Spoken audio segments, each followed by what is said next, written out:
Nous voici en route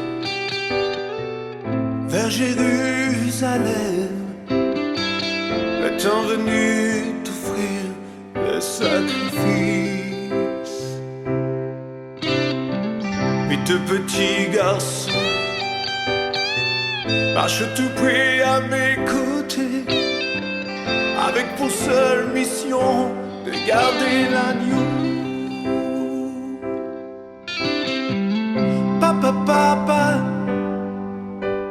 que verrons-nous là? Il y a tant de choses que l'on ne comprend pas. Je leur parle alors de Moïse et du père Abraham, puis je leur ai dit de garder l'agneau. Aujourd'hui il y a tant de monde à Jérusalem. Gardez bien l'agneau pour qu'il ne puisse pas se sauver. Je leur parle alors de Moïse et du père Abraham, puis je leur ai dit de garder l'agneau.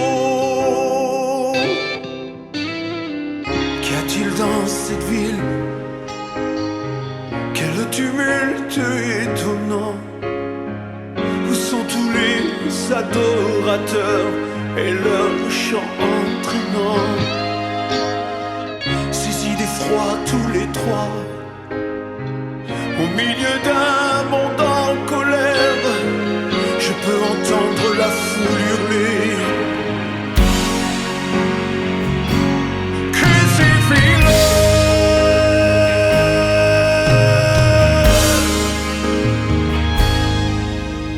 Venez, fuyons cette ville, mais impossible de partir. Contraint de jouer dans ce drame, un rôle qu'il faut subir. Ce jour où l'on condamne des hommes, pourquoi doivent-ils mourir?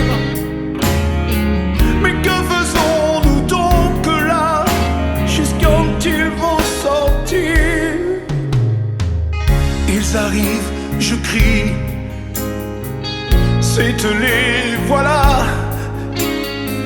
Le premier demande de grâce, les gens la lui refusent. Le second si violent,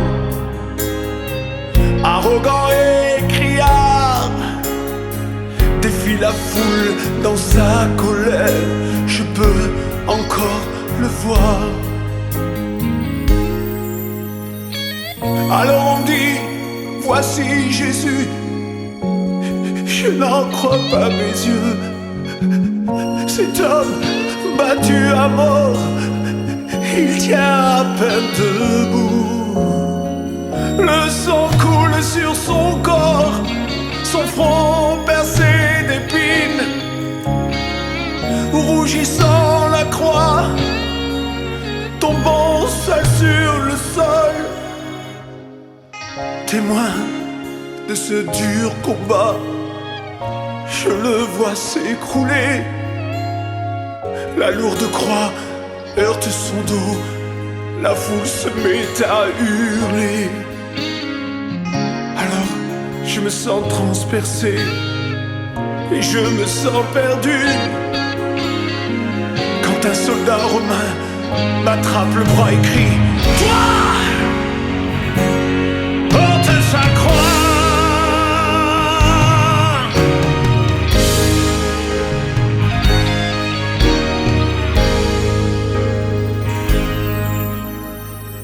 D'abord je tente de résister, déjà sa main saisit l'épée.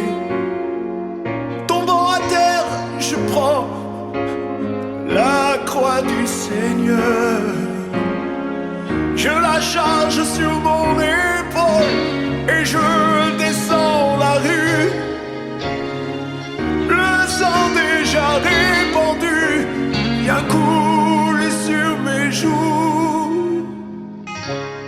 On nous conduit au Golgotha, on lui cloue les mains et les pieds.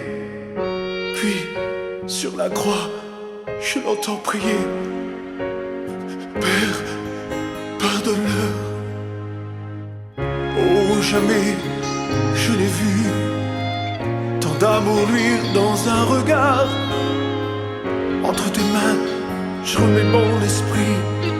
Il a prié, il est mort. Je suis resté là, peut-être des heures, tout à fait hors du temps.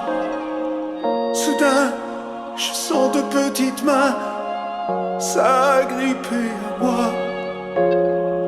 Mes enfants se mettent à pleurer et le plus grand me dit: Père, pardonne-moi, l'agneau s'est enfui.